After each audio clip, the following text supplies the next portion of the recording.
And action. Welcome everybody to the Better Together podcast, episode number 121. We have a special guest today. It's not MJ. It's not Cassidy. It's me. I'm just kidding. I'm not your special guest either.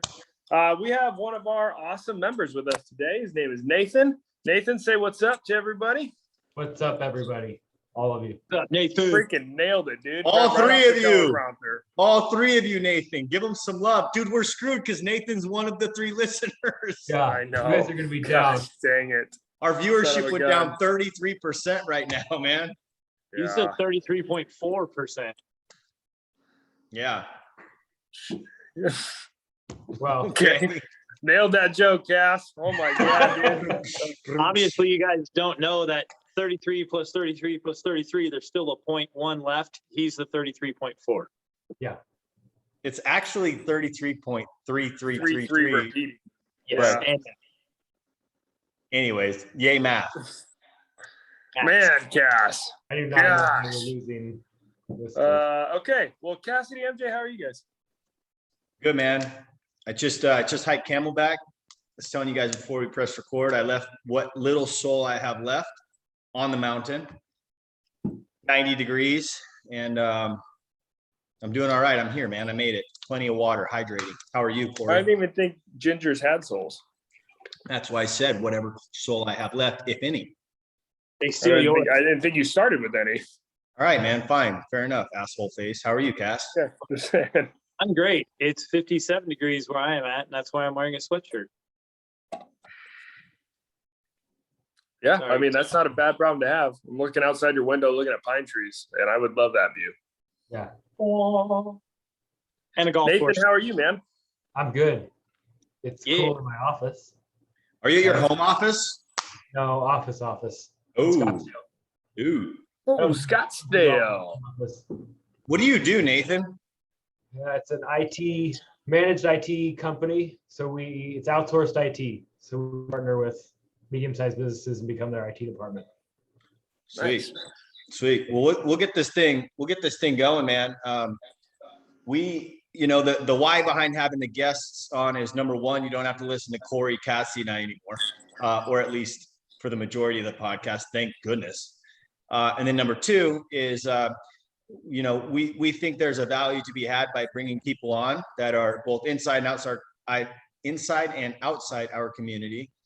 This gentleman happens to be inside, that have lived and adhered to some principles that we've addressed on the podcast, been exposed to a lot of things, had some successes and some failures along the way, but ending in results. And Mr. Nathan has, I'll let him tell his story and how long he's been here and what it looks like, but he's been one of those guys that has been in and ultimately, in my opinion, has done really well and had a tremendous amount of result and progress and change. And Nathan, why don't you kick it off with how long you've been a member of ours, what that looked like, maybe how you heard about us, what the experience has been like, and just go from there, man. Sure. Just coming up on 3 years as a member, which is crazy because it's gone by so quick. But was talking to my wife yesterday. So it's 3 years. I would consider myself a real member where I was actually committed this year. So let's call it 9 month member. Before it was kind of come every couple of days, maybe skip a week. Definitely don't do partner wads. Don't do anything with running. So that was my jam before. So I have zero fitness background before that. I played hockey in high school. Other than that, skateboarded and did stuff, but no sports, never a member of a gym. 3 years ago, my wife got me the 6-week program, which I think was a hint of, you're getting fat, buddy. Thanks, honey. Hold on. Before you go any further, did you or did you not get her a vacuum for Christmas shortly thereafter? Yeah. But she would love a vacuum.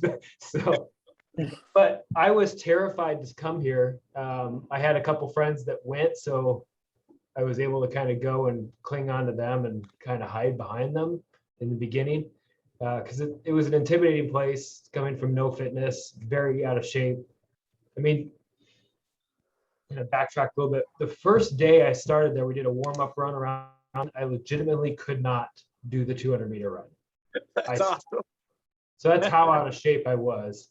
And I think that's encouraging for me, and it gets me excited to see like, hey, that's a really unhealthy person, and now I enjoy running, which is weird. So that's kind of a little bit of my story. But this year, I started with your January fitness program or challenge. The S4.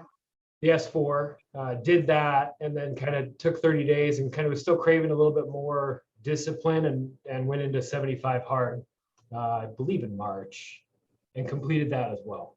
Damn, son. Congratulations. That's awesome, man. It's tough. Yeah, I think that has kind of been the catalyst to just exploring different stuff. And I've been having a lot of fun this year in particular. Fitness has gone way higher than I expected.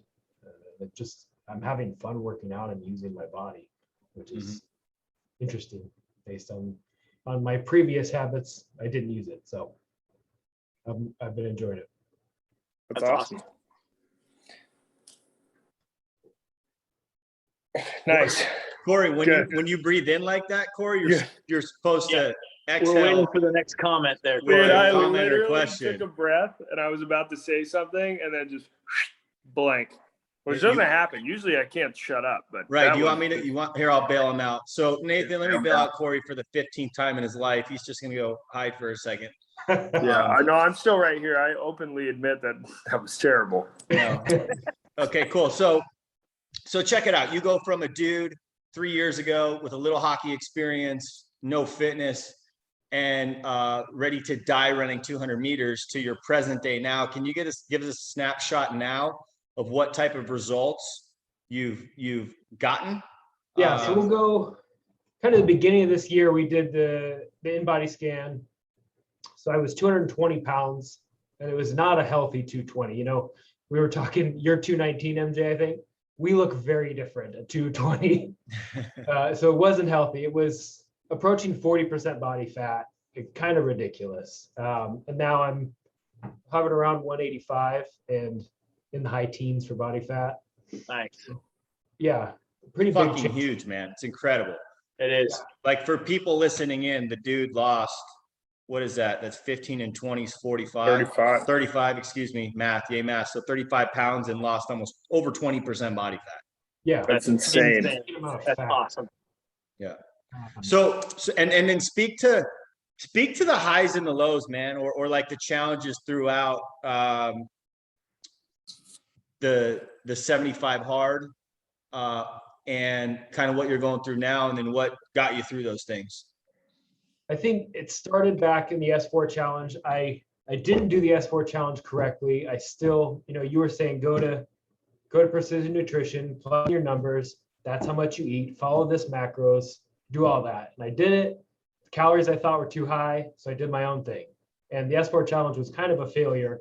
So I went into 75 hard and said, I'm going to do exactly what he said to do. I'm going to do the calories. I'm going to eat the appropriate food, track macros, and see what happens. Whatever I'm doing is not working, so let's try this. And I think that was the biggest catalyst, is just kind of getting out of my own way and just trusting the system and the process. Right. Eating more food than I ever have, but better quality food. Right.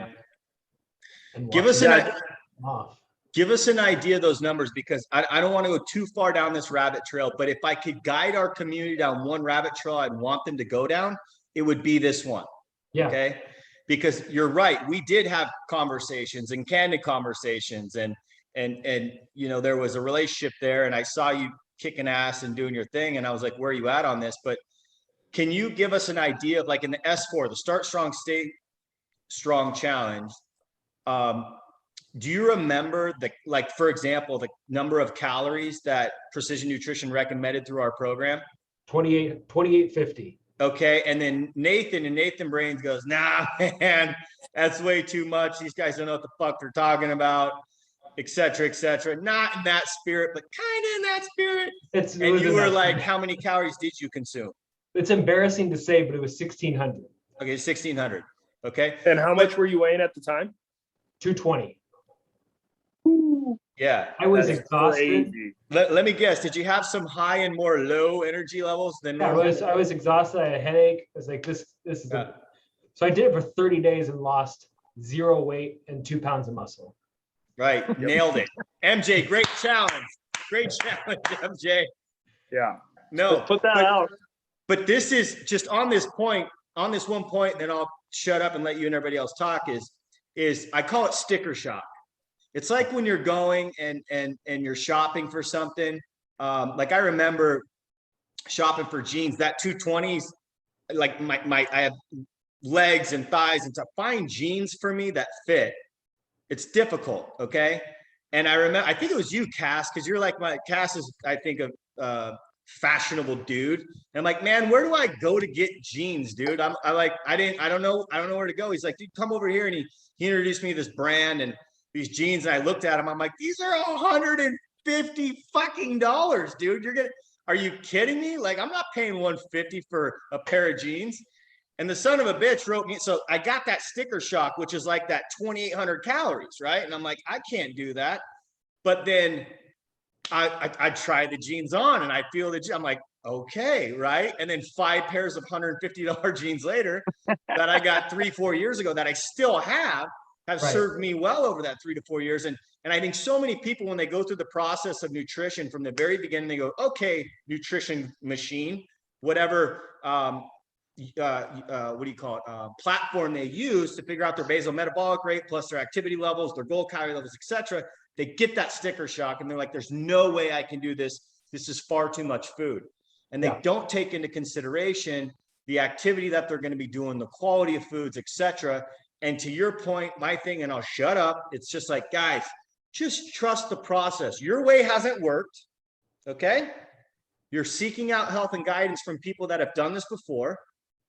Follow the plan. So I just wanted to go down there because that's a real life dude that went in, spent the time, did these things. And then just that one little shift, this dude's lost freaking 35 pounds and 20% body fat.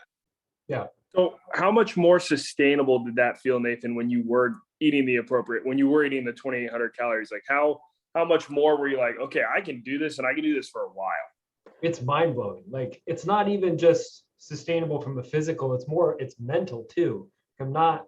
It's fine to eat 3,000. I eat 3,000 calories now a day. And you're not restricting yourself. So the window of failure is a lot wider. Right.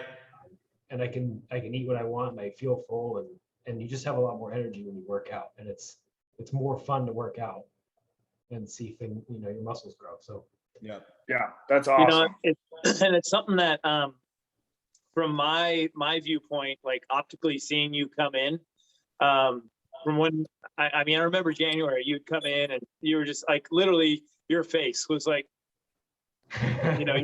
you're coming in and you didn't look fun, man. You didn't look like you were having a good time at all, and then seeing you go from that to like literally, I think it was 4 weeks in on 75 hard.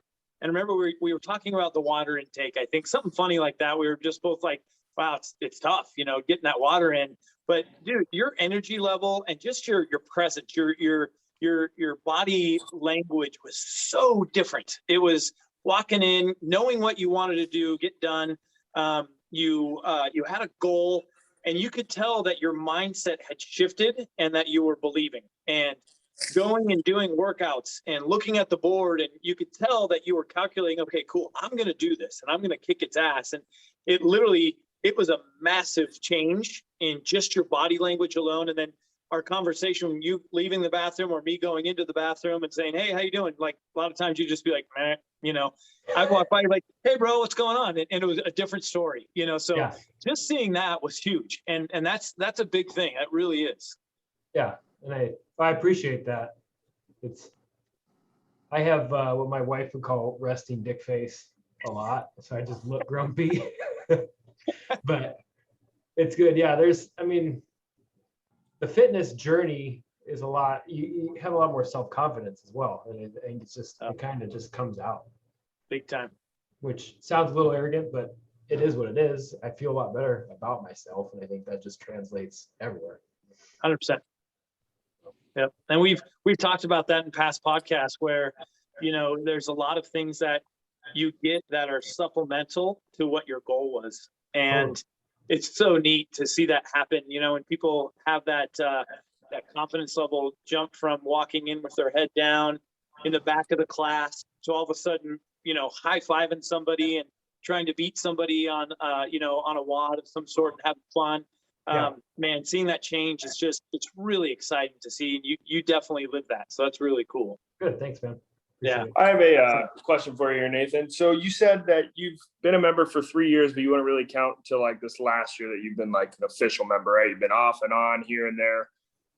With all that, what makes you keep coming back to our gym? Because in my experience, a lot of times members will go in and out, off and on for about a year, and then eventually they're just like, hey, it's not for me. I'm going to go do my own thing or go try something else. What do you think kept bringing you back in until it finally did stick? The coaching consistency with every class, every coach. Everybody is so helpful, and it's a good experience every time I go to the gym. I think that's just a testament to the team and how you guys work together. That's one. And then I think just becoming a little more social in the gym. I have a good time. You know, I go to the 6 p.m. class. We have a good group, and I enjoy working out with them. I enjoy trying to chase Dave Brown on the floor. He's a lot fitter than I am, but he's fun to try to chase. And I think that's what keeps me going. I just have fun now. It's not, oh shit, how am I going to do this? I can't row that long, or I can't run that long, and I'm just not going to go. Or I don't want to be social. I don't know anybody. I'm not going to do the partner WOD. I think just that little shift has made it more fun. And then the coaching is supportive. So true. That's great. Yeah. So I've often said, or I subscribe to the notion that if you can prioritize a lifestyle that leads towards a holistic version of health for yourself, health, wellness, and in particular fitness, that's our conduit at Fit Society, right? You know, one of our values is fitness, and the way we define it is performance for life, meaning we believe that if you want to excel in any role in your life, you need to be physically fit.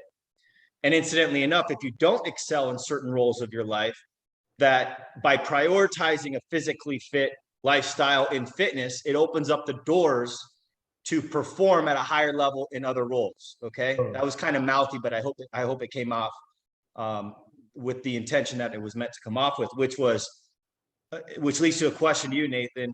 Based off your experience with prioritizing fitness and living out that lifestyle, how has it affected other roles of your life, if at all? Everything.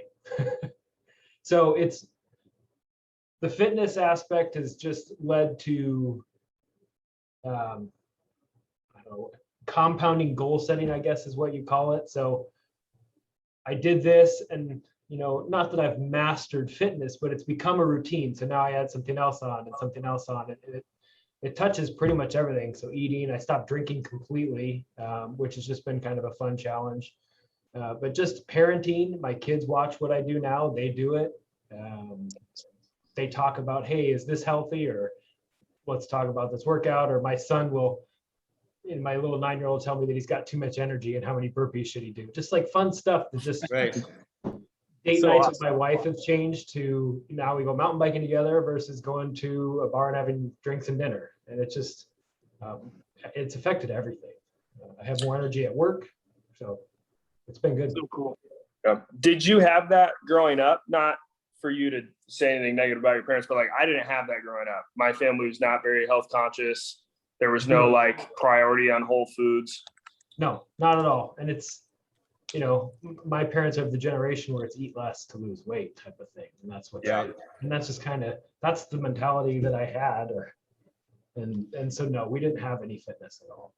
Yeah. Which is so cool because your kids are going to be so set up Yeah. to have to avoid the hard part of going from a 220 to a 185. Like their journey will be so awesome. Our oldest is in his last week of boot camp, and Fit Society prepped him for the Marines for sure. So awesome. yeah. Congratulations. That's so cool. Thursday. Yeah, he did well too. A super random thing off of something you said about your parents with respect to they're from the camp of you got to eat less to lose weight, which they're not wrong. But you know what's crazy about that is going back to the whole nutrition and how do I make it applicable in my numbers and how much should I eat, is to think that to get to where you were at 220 and 40% body fat, you had a maintenance calorie level of well over 3,000 calories. Yeah. Right. Like you were consuming, you look at it and go, it's too much food. I'm like, motherfucker, what do you think you're eating now? Like you're over 3,000 calories now. It's just shit, right? It's calorically dense, not nutrient dense, shit foods and drinks, right? And empty calories, right? So just like you, if you look at it from that point of view too, again, I'm going back to that rabbit hole because I'm going, who's listening to this? Where are they at?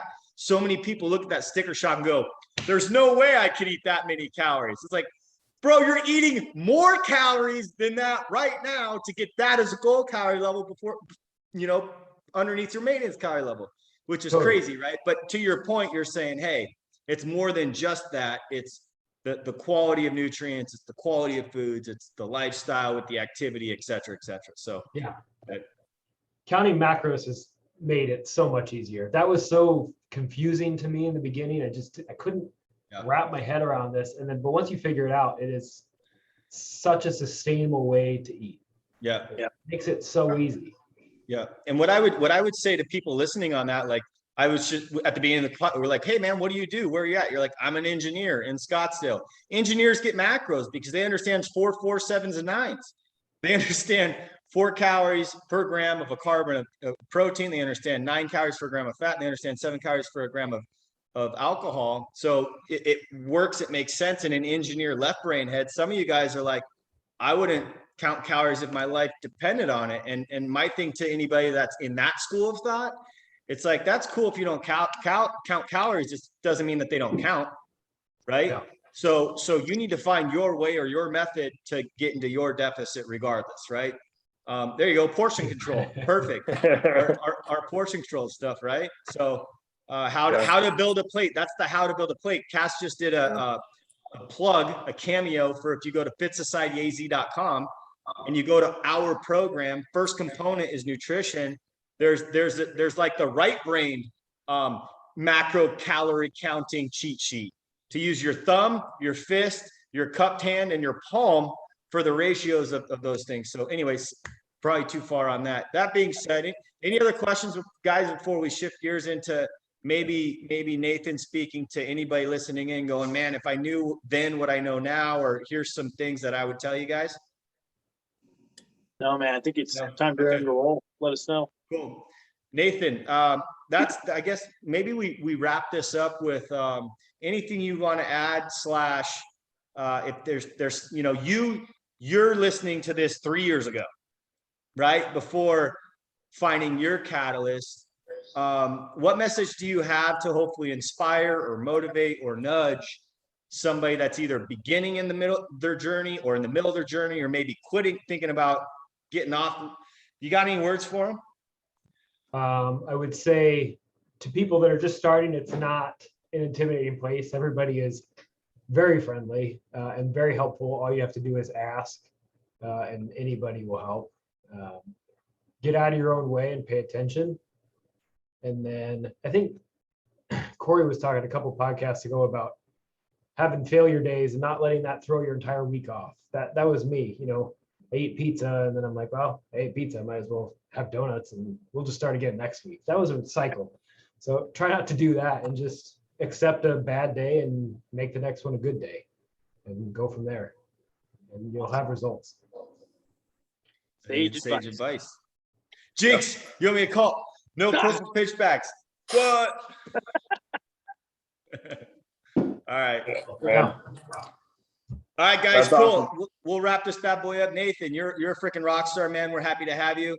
Yeah. And we want you to positively infect all other members with your newfound, over the last 9 months to a year, enthusiasm for fitness, healthy lifestyle, etc. But man, with that smile.